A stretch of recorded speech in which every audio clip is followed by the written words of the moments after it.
A parte número 2, a busca espiritual de Elvis Presley.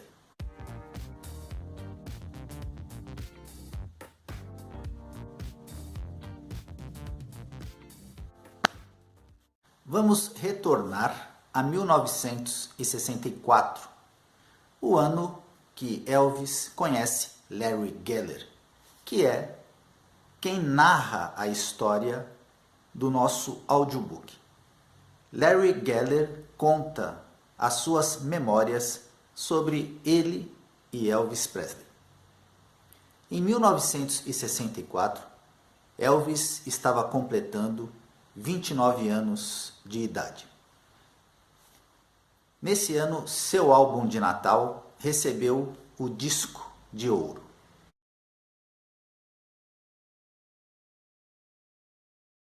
Em 1964, no cinema, você poderia assistir Elvis em Viva Las Vegas.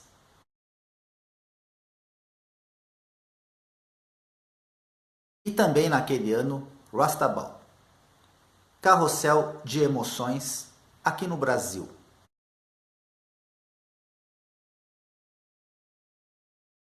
O disco da trilha do filme Rastabal entrou nas paradas por 27 semanas e atingiu o top, o posto número 1 de álbuns.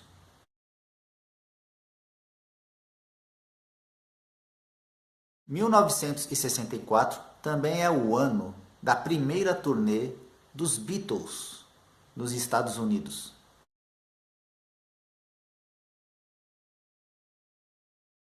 É também o ano do despertar espiritual de Elvis. O despertar espiritual de Elvis chegou na forma de um cabeleireiro de 24 anos de idade chamado Larry Geller. Ele apontou na casa de Elvis às 16 horas do dia 30 de abril de 1964.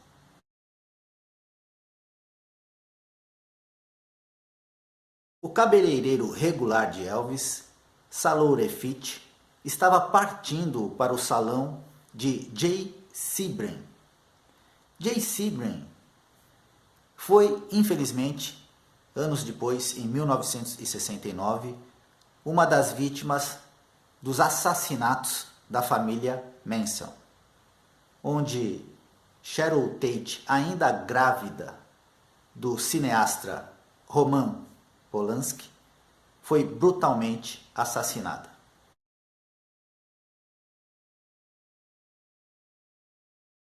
Salore Fitch disse a Elvis que Geller, um colega nos últimos 5 anos, faria uma substituição adequada. Larry estava trabalhando no cabelo do seu amigo e cantor Johnny Rivers quando Alan Fortas ligou. Geller foi recebido nos portões de Bel Air. Jimmy Kingsley, que o conduziu à casa em Perugia, lá ele foi levado até Elvis, que usava um cap meio inclinado na cabeça.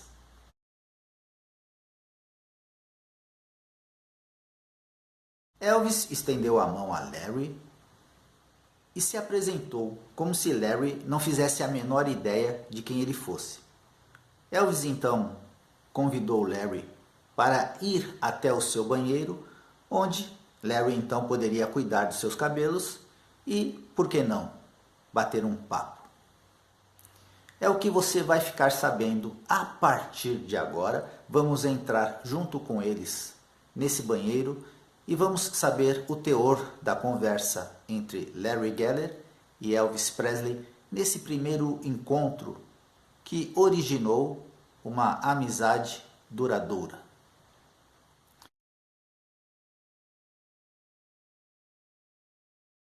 Fiquem agora com a segunda parte do audiobook, A Busca de Elvis por Respostas. Capítulo 2. Depois de nos cumprimentarmos, Elvis disse: "Por que não vamos ao meu banheiro? Você pode cortar meu cabelo enquanto conversamos." Quando entramos em seu amplo banheiro, vi um espelho que ocupava a maior parte de uma parede, com um extenso balcão de mármore abaixo, mas não a cadeira de salão chique que eu esperava. Vamos, Larry, ele exclamou, curvando-se sobre a pia de mármore. Apenas shampoo. Eu mal tinha terminado de enxaguar seu cabelo quando Elvis repentinamente levantou a cabeça e começou a sacudi-la, respingando água em nós dois. Ficou parado com água escorrendo de sua cabeça, ensopando sua camisa. Ele piscou e disse: Ora, que diabos! Pelo menos está limpo. Percebi então o quão pé no chão era Elvis. Ele tinha a habilidade inata de fazer as pessoas se sentirem confortáveis, não importando sua posição na vida. Seja chefe de estúdio ou jardineiro, ele mantinha o mesmo ar casual e despretensioso. Elvis se sentou em uma cadeira em frente ao espelho, em silêncio enquanto eu aparava e arrumava seu cabelo.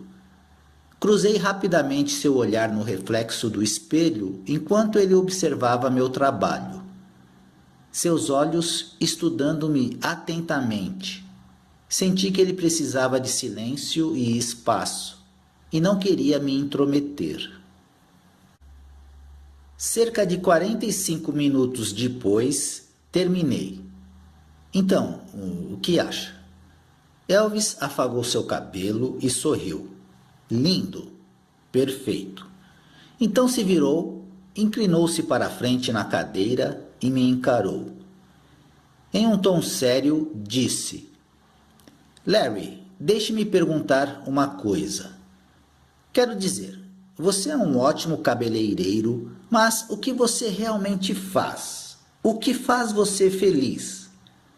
Sua pergunta direta surpreendeu-me. Ainda mais importante, indicava um Elvis bastante diferente das minhas expectativas. Eu hesitei. O que ele poderia se importar ou entender sobre assuntos esotéricos como metafísica, yoga e minha própria busca por Deus? Meu primeiro pensamento foi que se me abrisse com ele, poderia soar como uma espécie de estereótipo do lunático da Califórnia. Mas eu não tinha ido lá com nenhum propósito. Eu não queria nada de Elvis e talvez ele precisasse ouvir o que eu tinha a dizer. Eu não tinha nada a perder, sabia apenas que precisava falar a verdade. Bem, falei timidamente. Fora minha profissão, o meu principal interesse, que se trata da parte mais importante da minha vida, é a procura da verdade de Deus e de uma maior compreensão sobre eu mesmo. Li e estudei muitos livros espirituais e metafísicos. Eu oro, medito e pratico yoga. Também sou vegetariano. Para simplificar, estou tentando compreender meu propósito de vida. Elvis lançou-me um olhar penetrante. Talvez eu tenha falado demais. Veja, eu sei, você é Elvis Presley. Você é o maior astro do mundo e isso provavelmente parece cafona. Não, cara, não. Elvis interrompeu, seu rosto se iluminando. Isso não é nada piegas. Larry, por favor, continue falando. Eu preciso ouvir. Você não tem ideia do que isso significa para mim. Falei com Elvis sobre meus pais e minha educação e como, mesmo na infância, comecei a procurar respostas sobre a vida. Então, Elvis, foi só um acidente? Este universo material e toda a vida? Seja o conceito do Big Bang. Pense nisso. Se houve algum tipo de explosão, de onde veio o material original? Se não havia nada, absolutamente nada, nada de universo, espaço, estrela e planetas, como tudo isso se originou? E quem ou o que criou o início? Então a vida surge espontaneamente, evoluindo e se diferenciando em um reino animal, mineral e humano, todos incrivelmente interrelacionados e complexos? Sempre achei essa ideia difícil de engolir.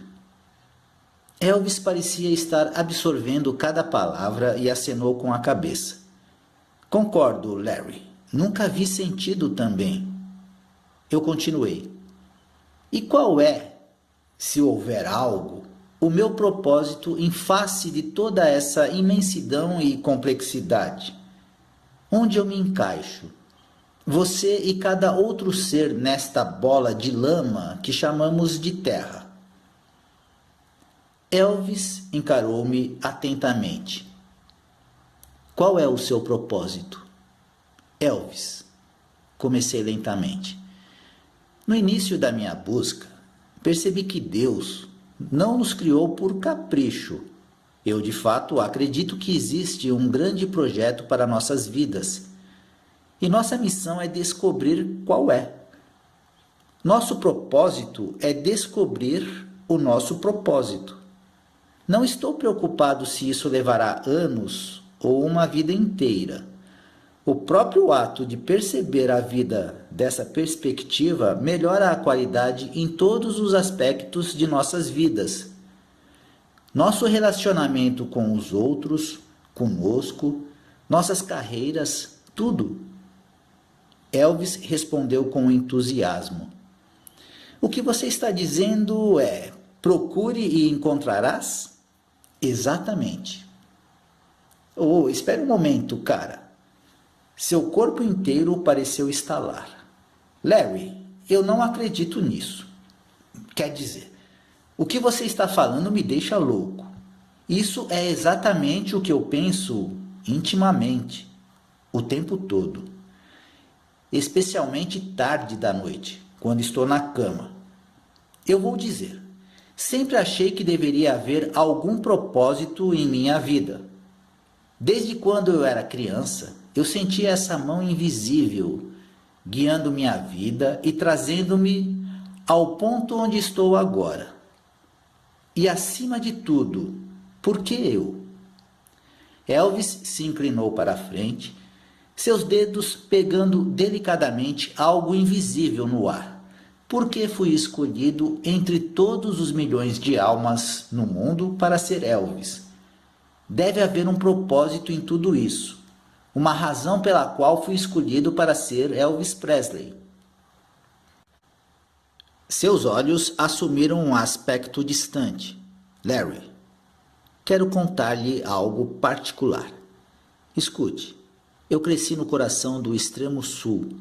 Cara, éramos tão pobres que você não acreditaria onde estive. E o que vi nesta vida confunde a minha mente. Da dor e tragédia às alturas da glória. Muito, muito além dos meus sonhos mais loucos. Mas, no fundo, sempre achei que deveria haver respostas para o porquê de tudo isso ter acontecido comigo e não com outras pessoas. No que eu considero, Elvis, a sua vida e o talento que lhe foi dado não são mero acaso. Francamente, não acredito em coincidências. A meu ver, a obra de Deus está por trás do que conquistaste. Aprendi com os ensinamentos que estudei que por trás de cada evento existe uma cadeia de causas, razões para tudo. Todos estamos conectados a um universo infinito, inteligente, vivo e respirante que guia toda a vida. Acredito no que você está dizendo, mas também tenho muitas outras perguntas, Larry. Por que meu irmão gêmeo, Jesse Garrel? Elvis parou por um momento. Larry, você sabe que eu sou gêmeo. Sim, minhas duas irmãs mais novas são gêmeas idênticas. Elas leram sobre seu irmão gêmeo em uma revista de fãs e comentaram sobre isso. É tão interessante vê-las juntas, Elvis. Os gêmeos, tem esse vínculo emocional profundo e uma telepatia misteriosa entre eles. Eu já vi isso acontecer muitas vezes quando um sabe exatamente o que o outro está pensando, quase como se fossem a mesma pessoa. Elvis mostrou interesse imediato. Sabe, Larry, ser um gêmeo sempre foi um mistério. Estávamos juntos no ventre de nossa mãe, então por que ele nasceu morto e eu não? Ele nem mesmo teve a chance de viver. Pense nisso. Por que eu? Há uma questão que sempre esteve presente. O que teria acontecido se ele tivesse sobrevivido? Por que a vida da minha mãe foi tão curta? Especialmente depois de toda a sua dor e sofrimento e justamente quando comecei a tornar seus sonhos realidade, esse tipo de pergunta dilacera minha mente. Deve haver alguma razão para tudo isso. Elvis ficou sentado em silêncio por um momento, com os olhos fixos no chão. Depois olhou em minha direção. Ninguém sabe, Larry. Ninguém imagina. Mas pode até surpreendê-lo o quão terrivelmente solitário eu sou. Como minha vida parece vazia às vezes. Eu estudei o rosto de Elvis enquanto ele falava, lágrimas escorrendo por sua face. Ele tinha um perfil perfeito. Ele era tão bonito quanto um homem poderia ser.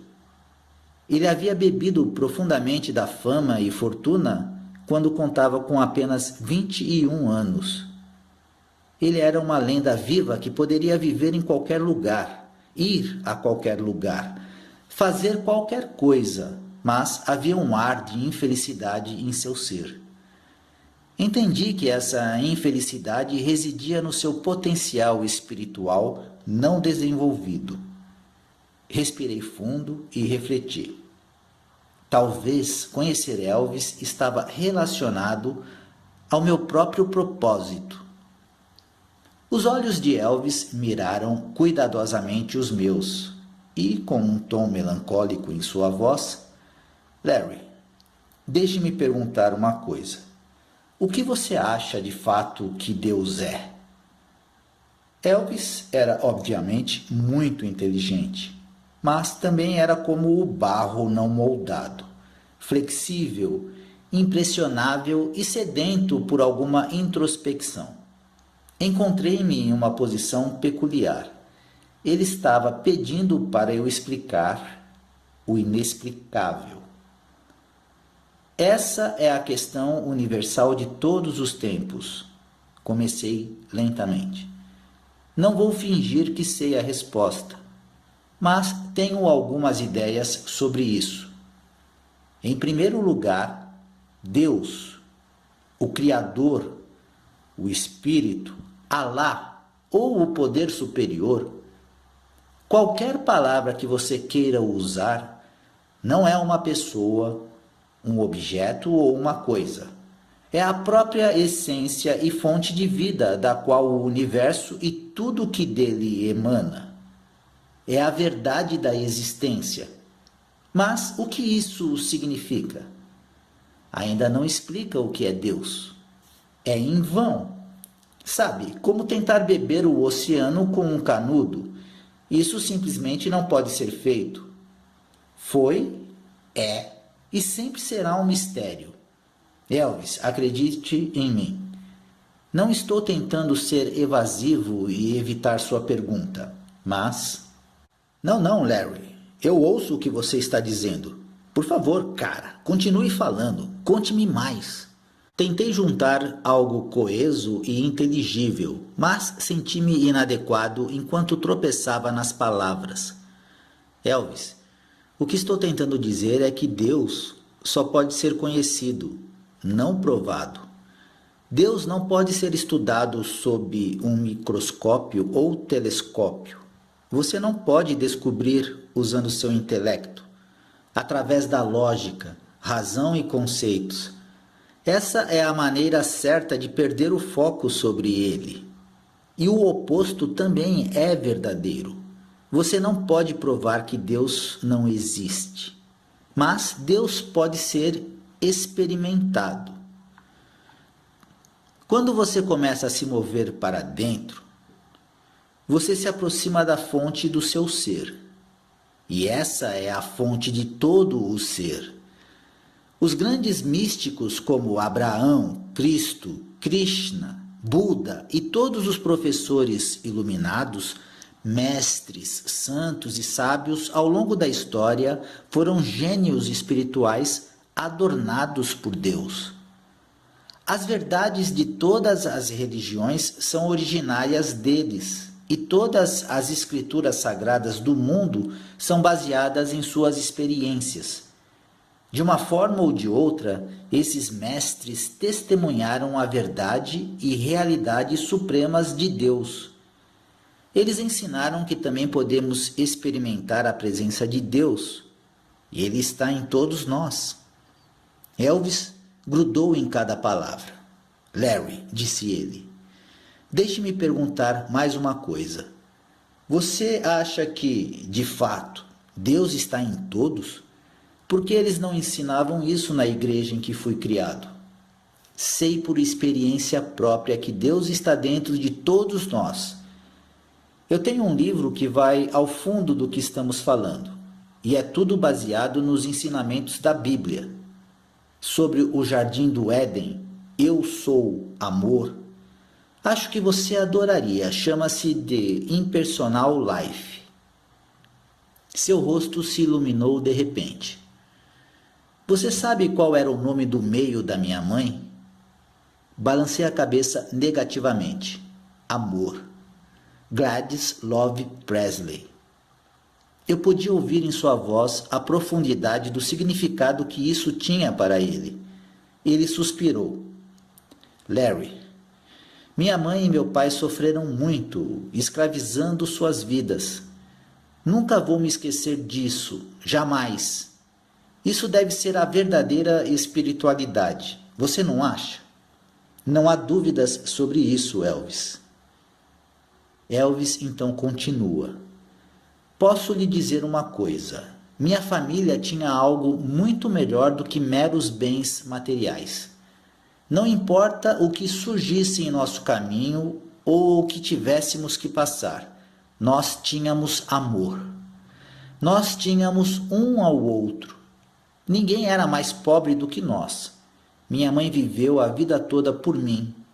Ela mantinha a nossa família unida, lavando, costurando, assando coisas, economizando, poupando para que eu pudesse estar tão bem quanto as outras crianças quando fosse para a escola. E quando finalmente eu pude aliviar sua luta e poder brindar-lhe com meu sucesso, ela foi tirada de mim. Mas, graças a Deus, ela conseguiu ver um pouco disso.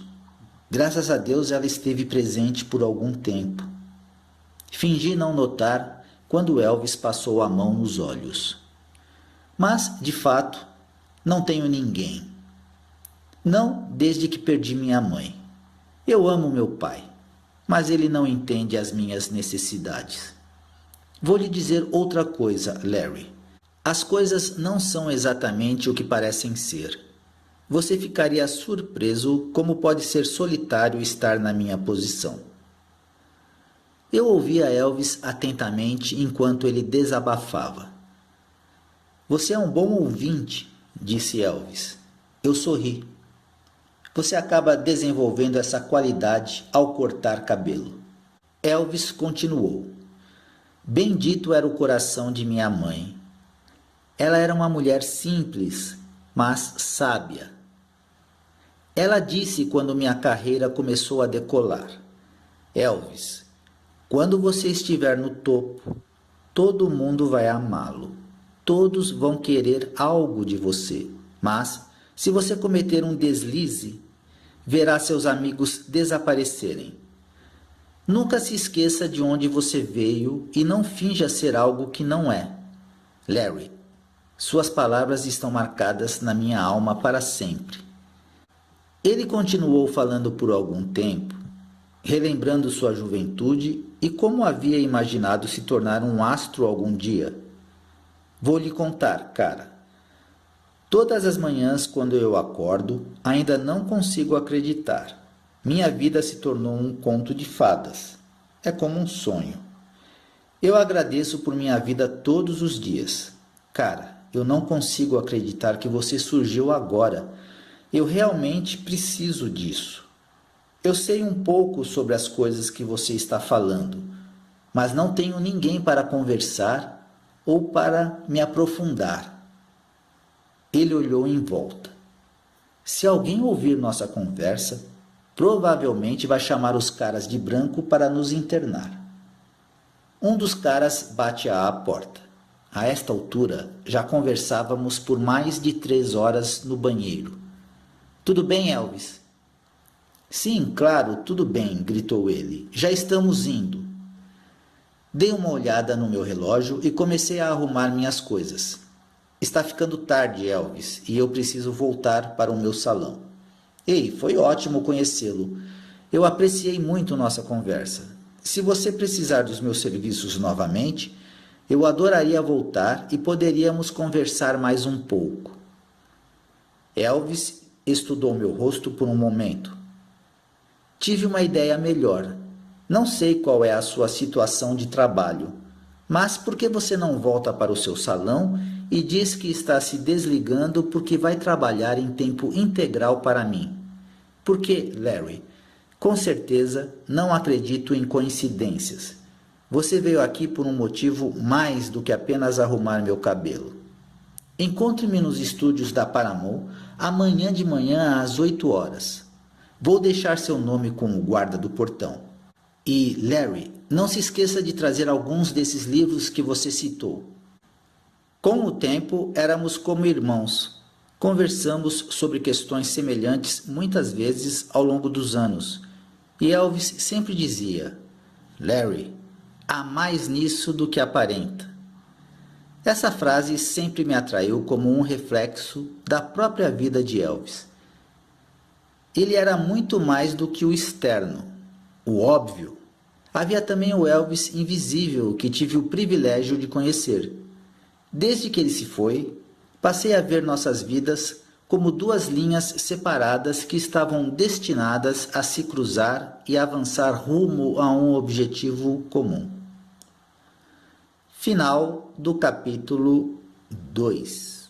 Pessoal, sábado que vem, mais uma parte deste audiobook, a terceira parte, sábado, às 22 horas em ponto.